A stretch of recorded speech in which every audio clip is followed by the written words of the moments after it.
This is it. We've reached the finale. Will our cadets manage to save the Federation? Hold on. Of course we know they'll succeed. They shot a second season already, haven't they? The issue here is, will it be done in a satisfying way?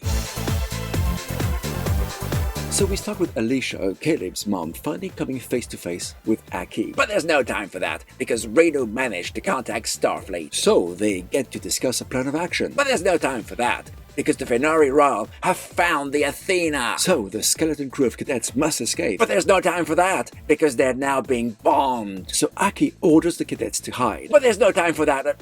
Actually, there is, and they hide. But immediately after, they're boarded. And Noose finds Alicia, who he thought was dead, with Aki, and transports them to his ship, ready to blow up the Athena. So the Doctor uses his holographic matrix to create a holographic Athena over the real one, which the Venari Ral bomb, thus saving the actual Athena. Wait, what?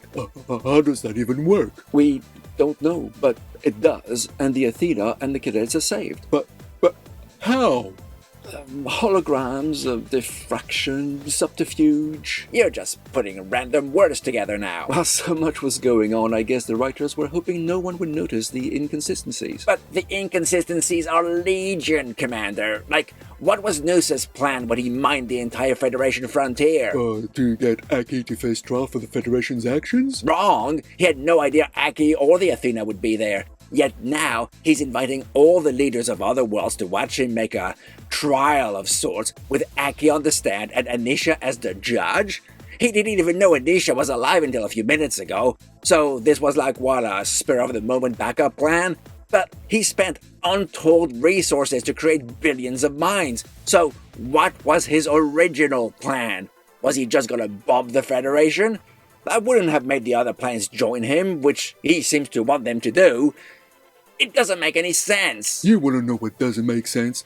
Transmitting an algorithm over a secret frequency to alter the state of matter to stabilize an unstable particle.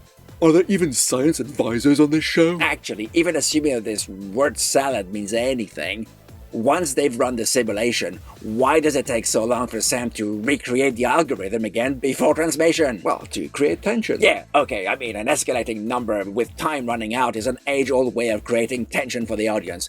And we go from 0% to 42% to 68% to 82%. We're getting there. We're getting so close.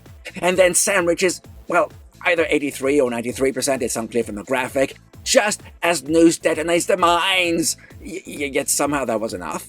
One of the most unstable and destructive particles in the universe is actually stabilized without even reaching 100%?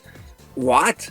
Couldn't they afford another graphic with a bigger number or something? Okay, that made no sense. But another thing that made no sense to me was during the trial, as Noose explains why he hates the Federation so much, as he describes how his colony was destroyed by Starfleet. He goes into great detail. Now, later, when Caleb arrives and starts talking, Aki asks Caleb about the mineral Nuss's dad was mining, what it does, how unstable it is, and how it burns when ignited. This proves that what Nuss remembered as a child was not what happened, and his dad actually set his colony on fire due to his actions, and Starfleet never fired a shot. Okay, fine.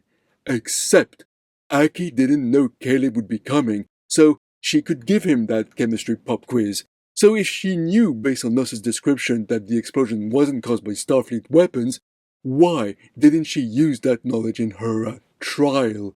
Why keep that ace up her sleeve? For what reason? Foreknowledge. She must have read the script and knew what was going to happen. You're right, none of this made any sense. There were, however, some good moments. Occasions to mentor the cadets and help them learn valuable lessons. Taken in isolation, those are good moments, but they have no place in the middle of a story where there's a series of critical emergencies that have to be dealt with. It all felt like an utter shambles, like someone wrote a draft and just submitted it as a finished product. And as a result, I'm awarding Rubicon 1 paw. But tell me, what do you think of this episode? Do share your thoughts in the comments, and if you like what we do, and how we do it, and you feel you'd like to help us out, please hit the join button and become a channel member. Or consider joining our Patreon instead. We'll leave a link to it down in the description. Thanks for watching. See you all next time, and until then, live long, And great Scott! Yeah, this is heavy.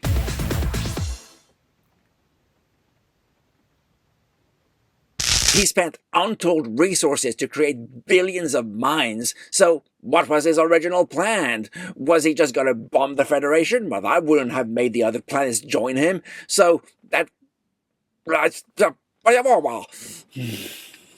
So close.